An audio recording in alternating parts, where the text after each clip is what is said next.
Steve, I really get a pleasure to, being behind the scenes. We call it the green room, although that doesn't look green, right? But we love being in the green room is where the conversation goes down.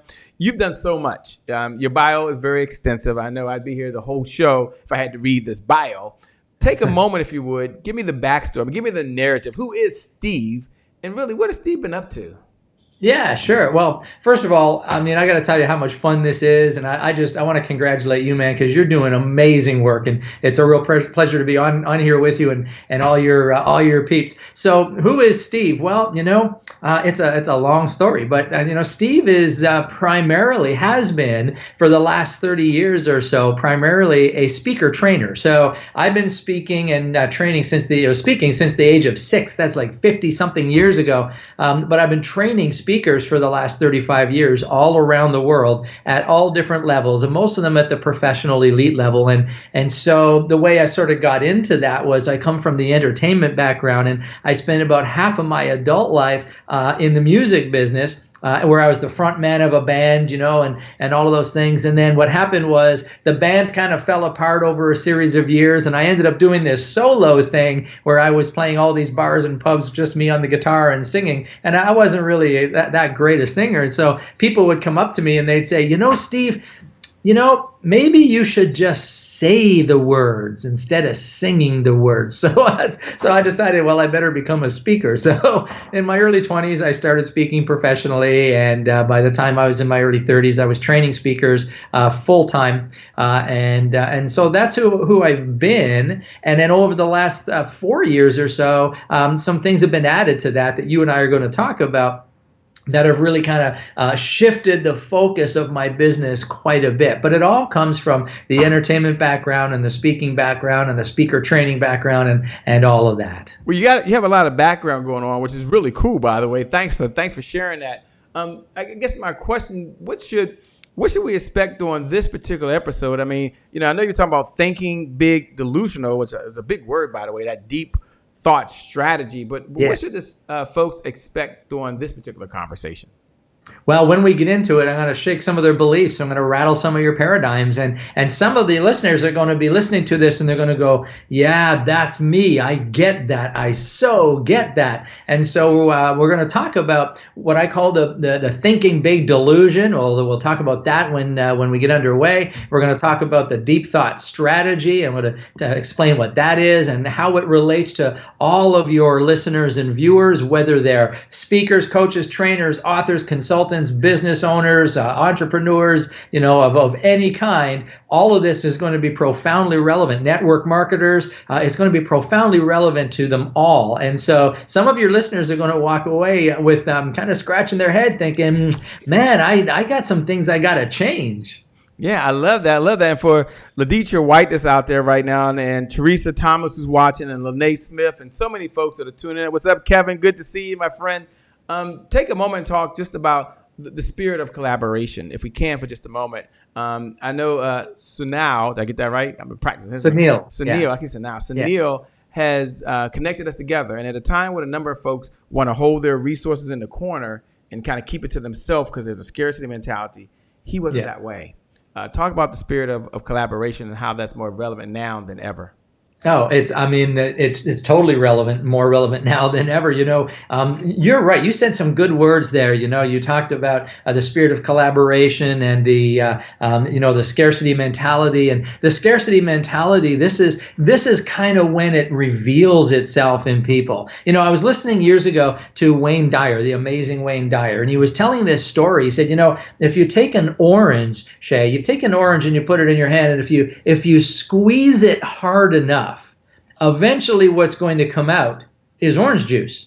And of course that makes sense. Yeah. But it's kind of simple, right? But the reality is that when we get squeezed as people, when we get squeezed hard enough, what eventually comes out is what's really inside. And for a lot of people, what's really inside is that fear and that scarcity mentality. But when we're working with the entrepreneurial space, like you and like Sunil and like so many others in our orbit, we don't live that way. What's really inside of us is that spirit of collaboration, is that growth mindset. It is that opportunity to take things like the situation we're in now in this world. My wife calls it the gift of time. Things have changed, and so we leverage this gift of time. We don't fear it, and we use it, and we use it for whatever needs to put us in the right trajectory so that we are so properly prepared when things get back to whatever the new normal is. Man, I love it, Steve. Yeah. Let's go ahead if we can.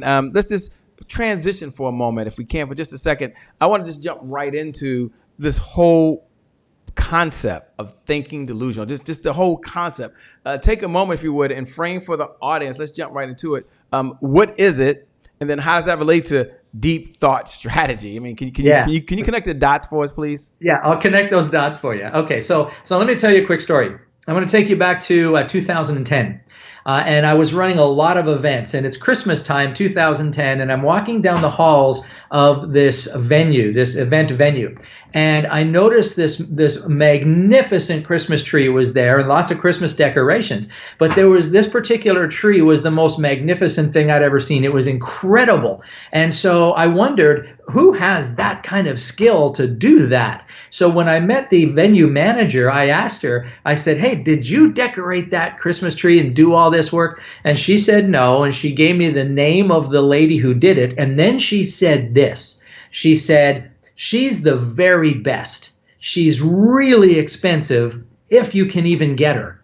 And those words, Shay, they changed my life, because what I thought was, that's what I want. I want people saying that about me. I want to be known as really expensive. I want to be the very best. And I want to be, if you can even get them. And so what I started to do is I started to think bigger. I thought, if I'm going to get to that level in my area of expertise, I need to think bigger. And so I started planning bigger events, and I started investing more money, and I started, doing more of everything I was always doing. And this is where I fell into what I call the Thinking Big Delusion. Because what happened at the end of the day, Shay, is none of the big things ever happened. I was making all these big goals. I was setting all these big plans. I was making all these big things to go on in my head. But here's where the delusion was. The delusion was that my goals were big and my plans were big, but in the mind of my market, I was a small player.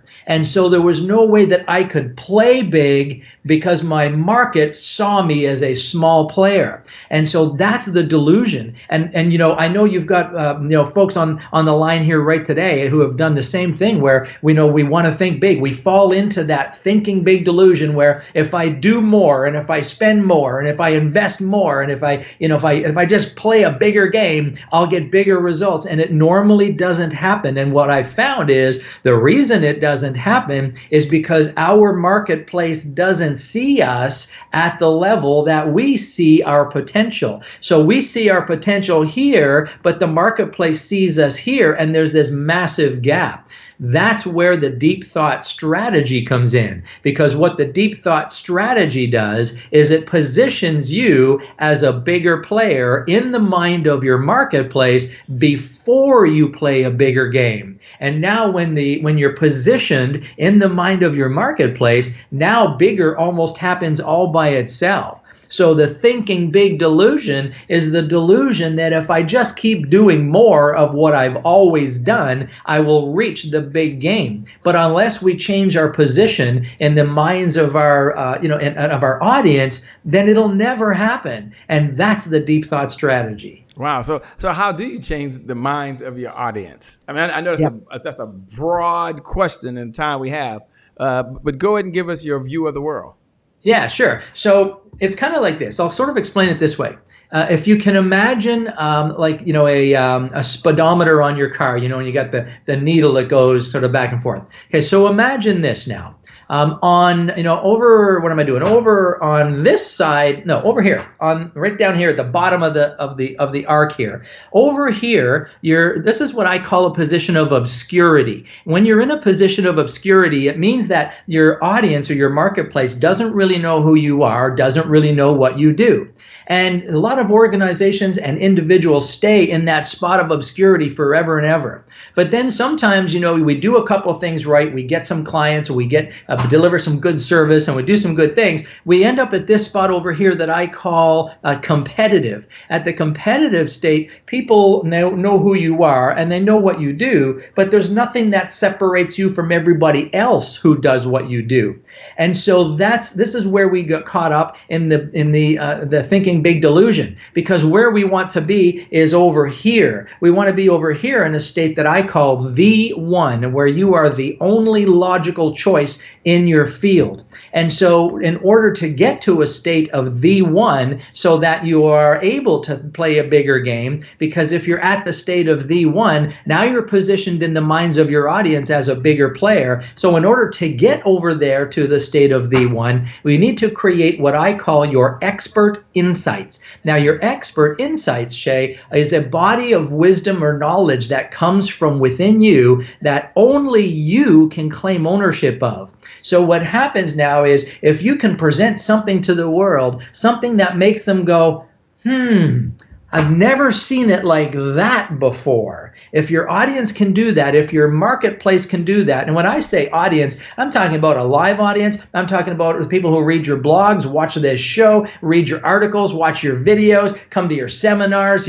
That's your audience. Everybody who's out there you are connected with, who's got their eyeballs on you, if they can look at what you're doing and if they go, yeah, you know what? I've never seen it like that before. That sounds just like me. When you can do that in the minds of your audience, now that's what I call expert insights. That positions you as the only logical choice in your field. That makes you appear to be a bigger player in your marketplace's eyes. And now you're ready to start thinking big and playing a bigger game, because now you're reaching up and you're meeting your audience's expectations instead of exceeding what they think you're capable of. Perfect. I love it. What do you say to the person right now that's watching? Said, that sounds great. It sounds like me, but he's a speaker. I mean, he can do that. I got something inside me. I've got a story. I've got a gift. I've got experience. I've got expertise. I've never been formally trained or anything, but so what do you say to that person? But they got a big heart and they're hearing what you're saying. And what do you say to that person?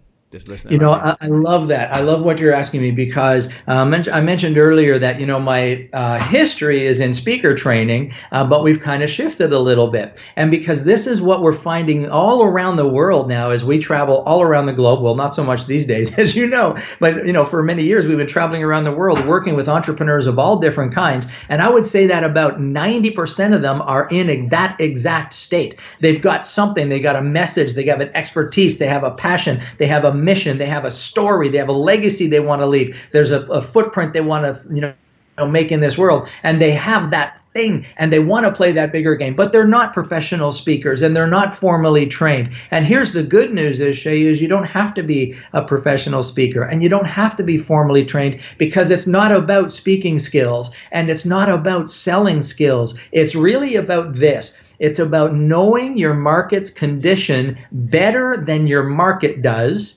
and then offering something to them that helps them get clarity on a problem they never even knew they had. And that is not about speaking skills. It's not about selling skills. It's all about knowing exactly how to position yourself by knowing your audience's condition better than they do. And that's what the deep thought strategy does, is it helps you dig deep into your wisdom and knowledge and expertise, whatever it is, deeper than you've ever gone before, and you pull out that little piece of nugget. And once you have that little nugget called your expert insights, you don't need to be a speaker. You don't need to be an expert in anything. You don't need to be formally trained in anything. You just got to know how to present it, and it's not that difficult.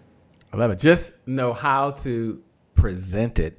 Talk about the power of being able to share stories, which is how I guess they present it. And I know you weren't prepared to talk about stories, but in your deep thought, at the end of the day, on the other side, it sounds like someone's relating a story of something that's taking place. Can you talk about the power of stories and maybe share maybe a simple formula that can help those folks out there that are listening right now? Like, wow, I think I can do this. Yeah. Okay. So there's two sides to this answer. So here's the first side. I'll share, as you requested. I'm going to share with you a very, very simple formula that is going to really elevate the power of whatever stories you choose. So let me just take a moment and share some of those principles, and then I'm going to talk about how sharing stories is a really good thing, but there is an even better way to do it. And so let's talk about stories first of all. What I do is I like to break my stories down into three components: conflict, decision, and discovery. And so in any story that has any significance, there are typically those three components to it. Now, other speaker trainers will talk about maybe there's 5 points to a story, or maybe there's 10, and they give them different names, and all of that's good, and that's all okay. I like to simplify things as much as possible, so I break it down into three: conflict, decision, and discovery.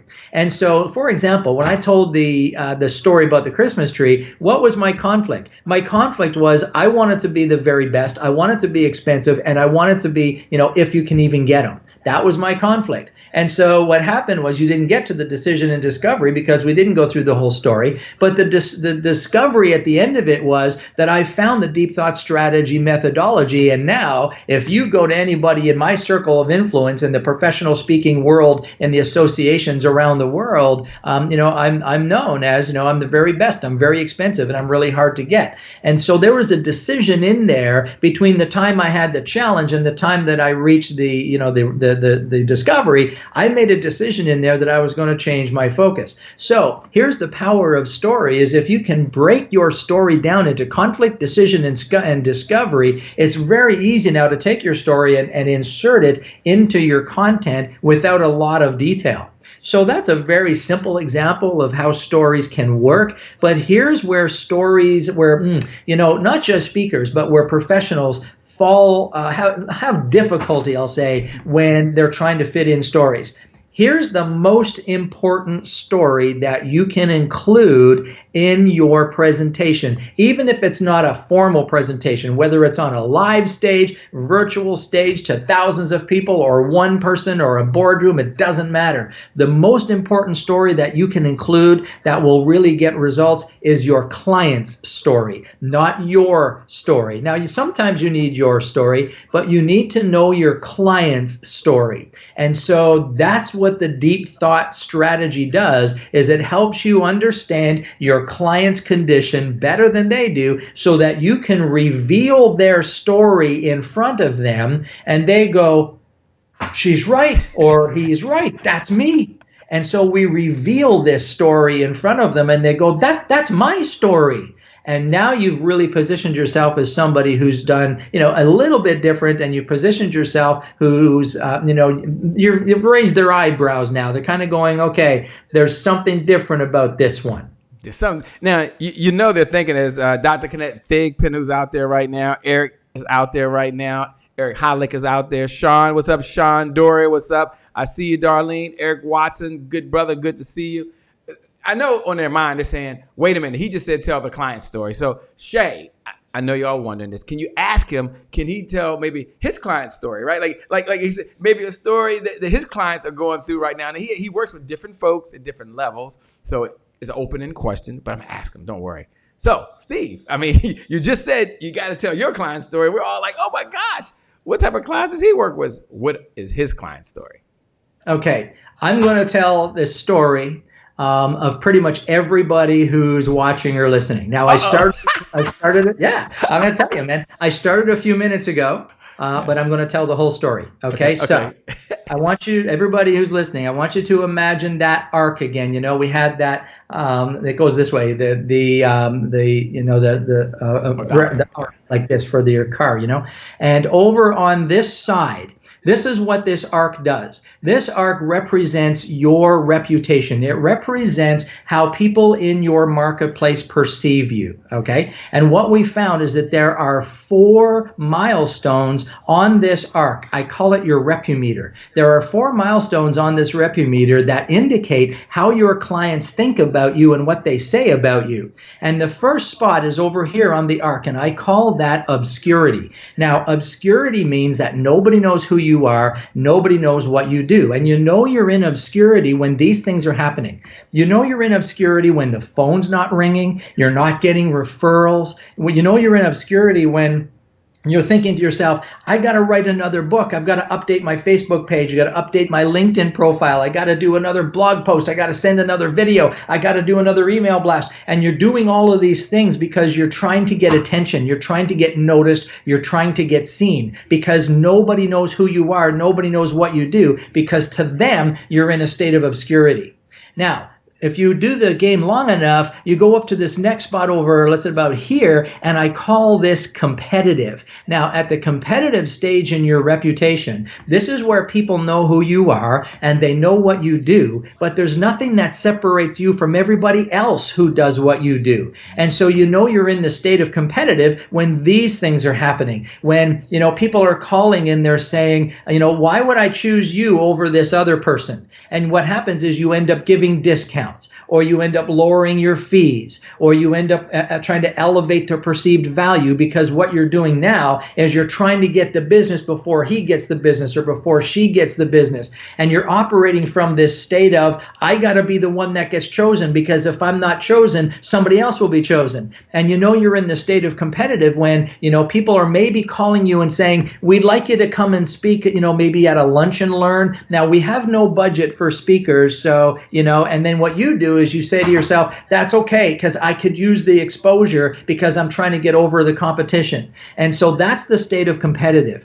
But then what happens is there's this spot right up in the middle, right up at the top, and I call that spot branded. Now, at the branded stage, branded means there's something different about you in the mind of your market. They know who you are, they know what you do, and there's something different, but they don't really know what it is. And you're at the branded stage when people start contacting you and they'll say things like, we've heard about you and we want to find out what you're up to. Somebody told me about you and I wanted to learn more. Because at the branded stage, what they're doing is they're coming up and they're evaluating what they've heard or what they've seen. And now you're on trial. Because if you don't substantiate what their expectations are, then you drop right back down to competitive or to obscurity. Now, about 99% of the people that we deal with around the world are in one of those states. They're either in obscurity, or they're in competitive, or they're at branded. But over here on this other end, right over here at the bottom of the arc on the opposite side,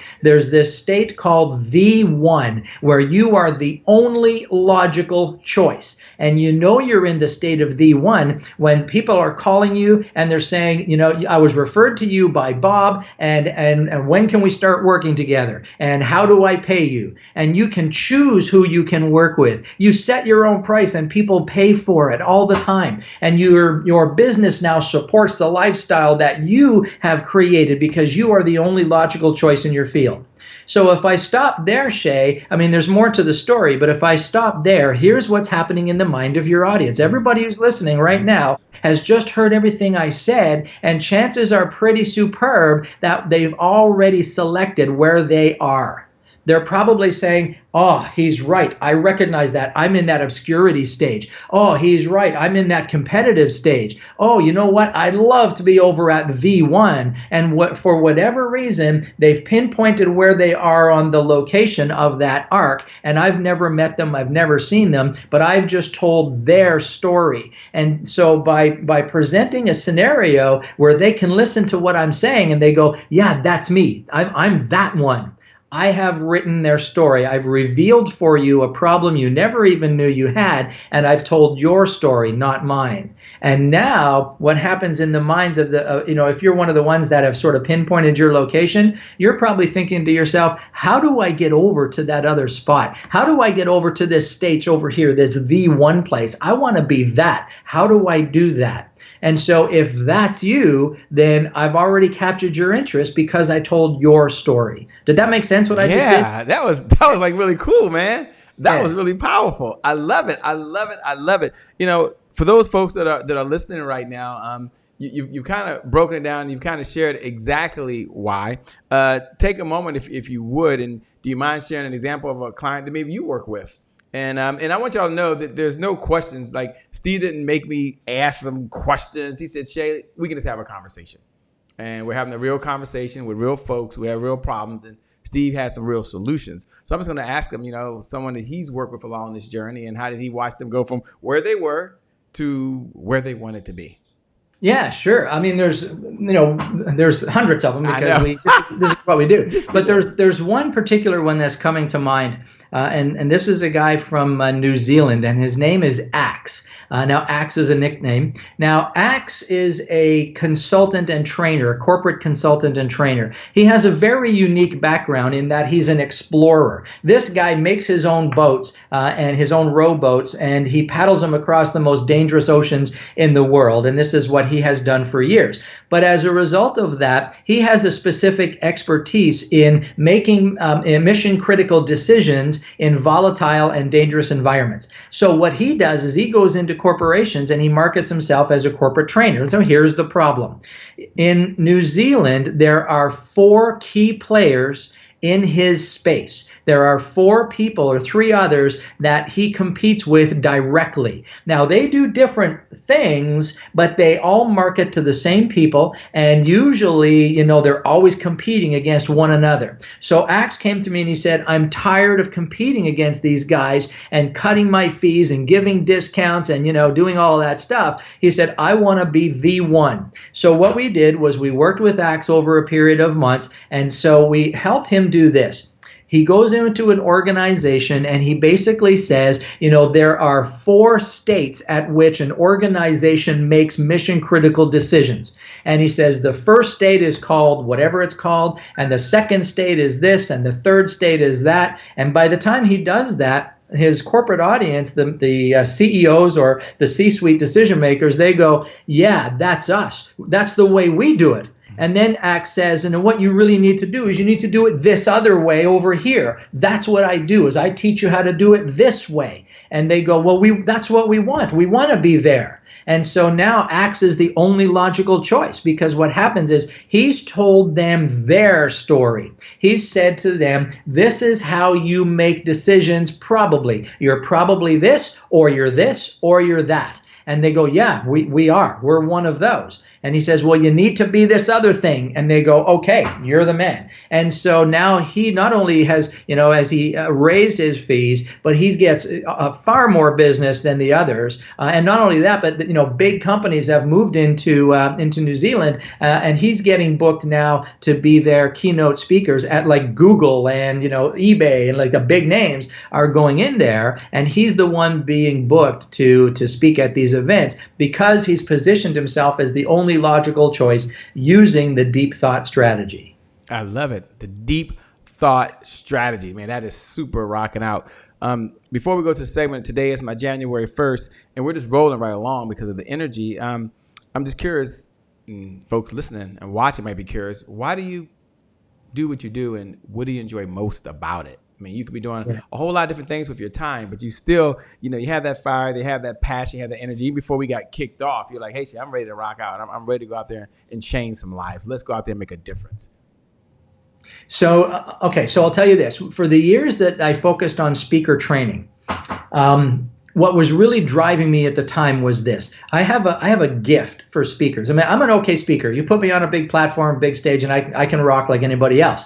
But here's my real gift, is my gift has always been to take somebody else on the stage and reach inside of them and pull magic out of them they never even knew existed. And this is my gift. I can take people and turn them into rock star speakers very quickly. So that was what drove me for a long time. But what had happened to me is until 2010, when I met that lady with the Christmas trees, my business was kind of going like this. It was kind of at a good level, but not a great level.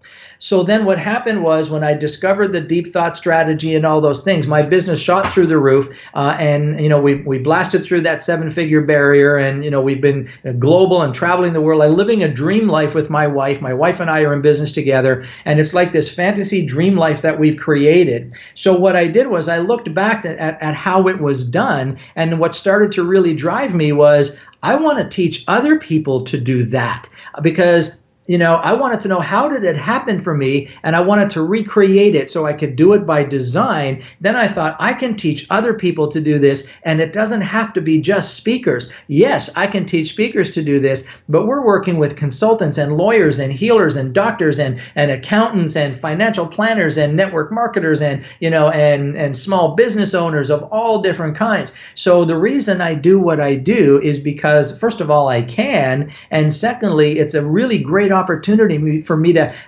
help people change the condition in their own business and in their own lives. That builds relationships, and then ultimately it goes right back to what you and I talked about at the beginning, Shay. It goes right back to collaboration, because now we get people in our orbit and we get better connections. We build relationships, we build partnerships, we build alliances, and then things like this meeting you and I are having today happen because of that kind of collaboration. So when we help people achieve something special in their lives, when we use our own gifts and our own passions to help people achieve something special, so many more things happen than that achievement and that transformation, because it goes out to the world and they talk about it with people, they share it with people, others come into our orbit, and then they go and help more people. And it's like this, it's just like the whole network marketing concept, right? You help two people, they help two people, they help two people, and now we're keeping all these people in our orbit, and we build relationships with people all over the world, and that's how we have a mega impact in this life. Yeah, I love it, man. And in a few minutes, we're going to ask Steve, how can you best connect with him? How can you stay in this conversation over and beyond today? So we're going to do that in just a moment. But I want to ask you, Steve, we have a core value here, and it's one of our core values. The core value is today is my January 1st. And for those folks that know the segment, and you live for the segments, when I know your favorite segments, you can look right below the video right now. You can go and write today is my January 1st. And for those folks that are hearing it for the very first time, welcome, welcome, welcome. Today is my January 1st represents that moment. And it's probably 1,000+ moments throughout the day, but it's that moment where you can make a decision. And that decision could change the trajectory of your life, right? You either work out at home because you have the gift of time. I like that, by the way. Or you sit on a couch and you chill out. You either eat hamburgers and French fries and chips, or you go to the refrigerator and you open it up and there's some kale and there's some cabbage in there. And oh, wait, there's some Brussels sprouts. And it sounds really good. It's also a do-over. It's a restart. So my question to Steve as he's listening right now is, Steve, when you hear those words, today is my January 1st, what do you hear? What does it mean to you? What it means to me is I'm going to use the words moments that matter.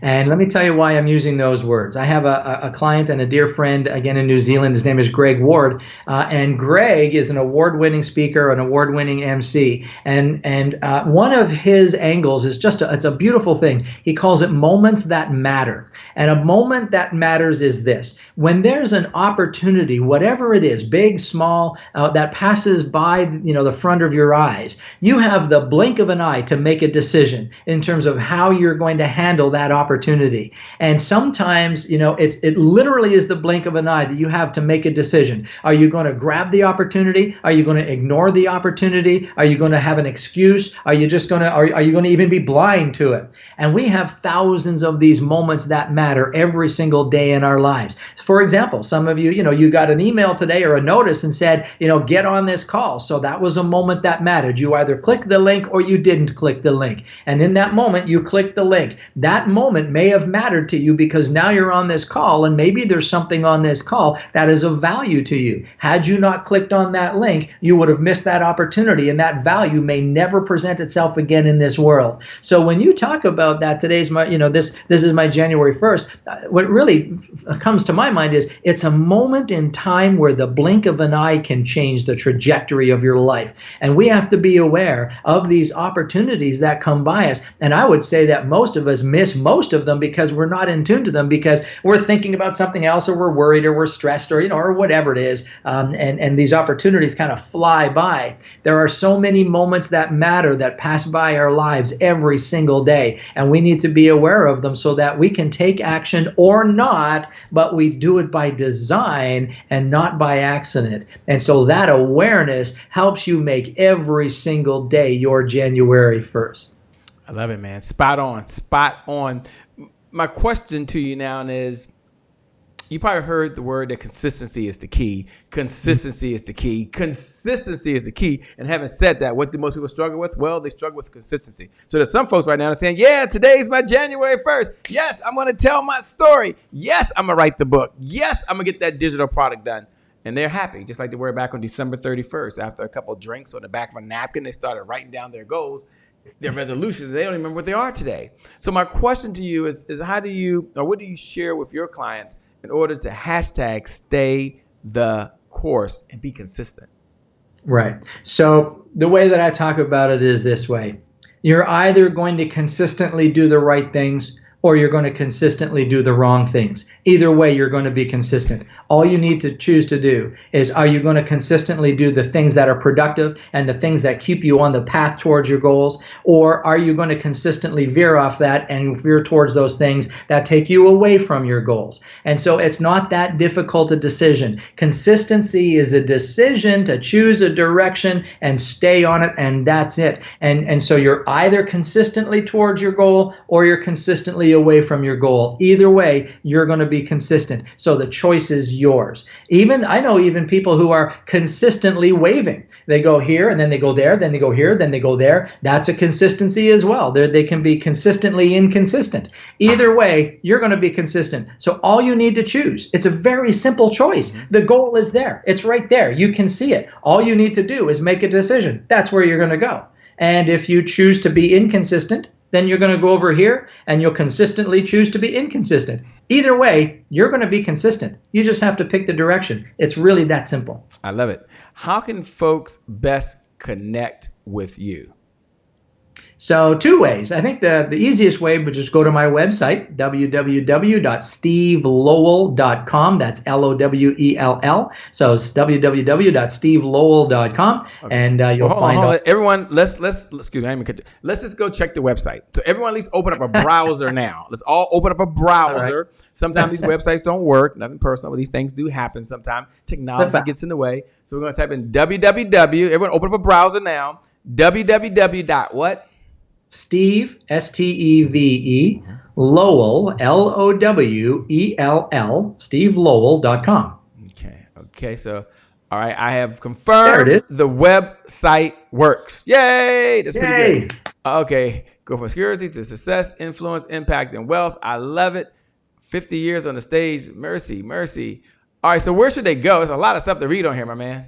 Yeah, there's a lot on there. If you go down, stop right there. Right there. You see where it says, right in the middle of the screen where it says virtual programs? Like there's a lot of stuff on that site. If you scroll down, you're going to see about my newest book, Deep Thought Strategy. You're going to see about my older book, From Stage Fright to Spotlight. You'll see a beautiful testimonial video there from my friend Jack Canfield. You'll see a bunch of stuff. But this spot right here where it says virtual programs, you'll see right in the middle of it, there's a blue text. There's a link there that says your big money message. So let's click on it.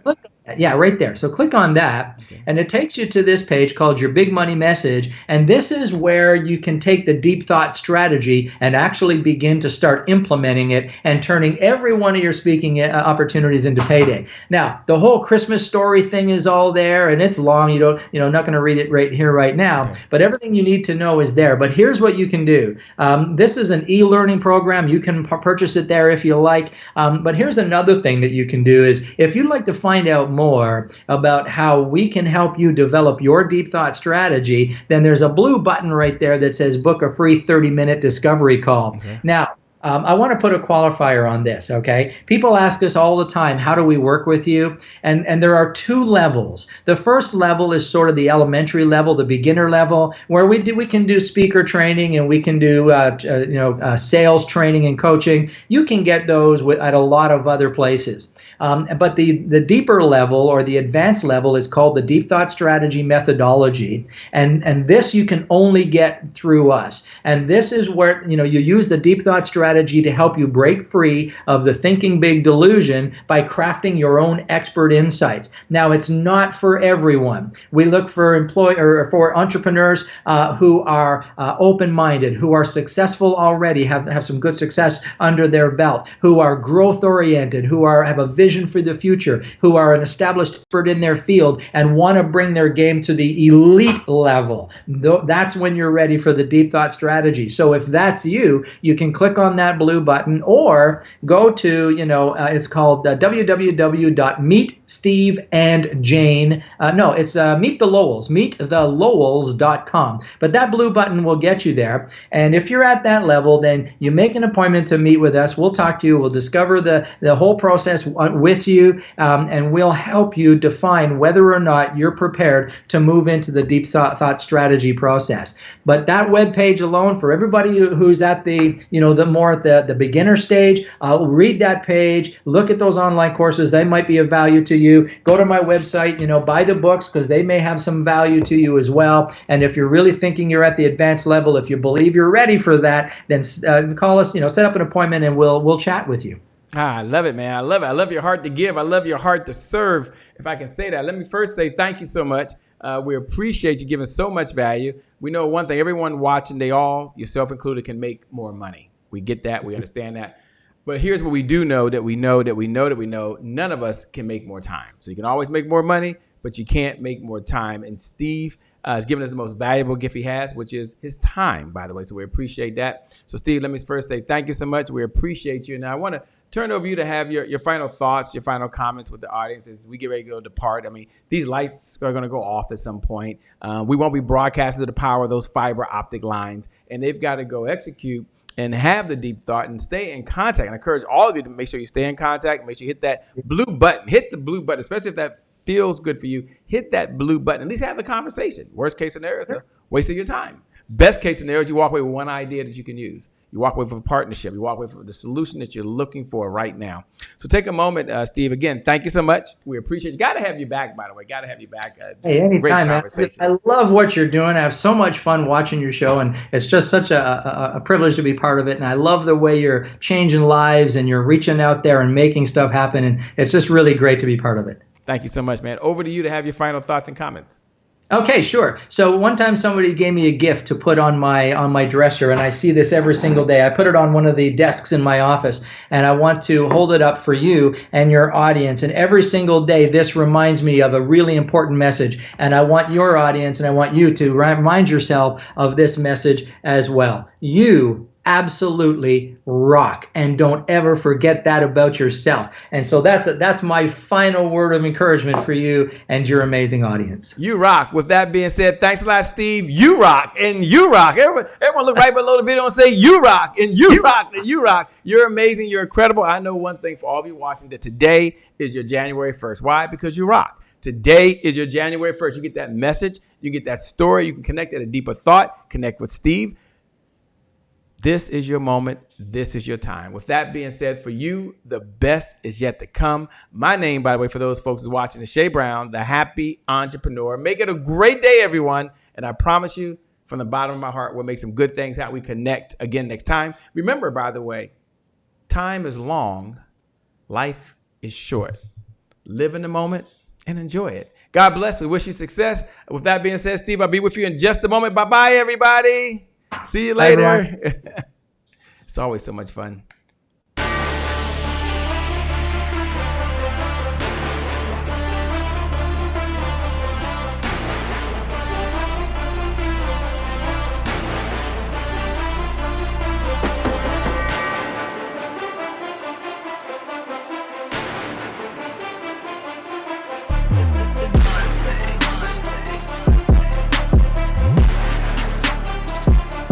Promise I made to my mom. I only did this message for one person, and that's my mom.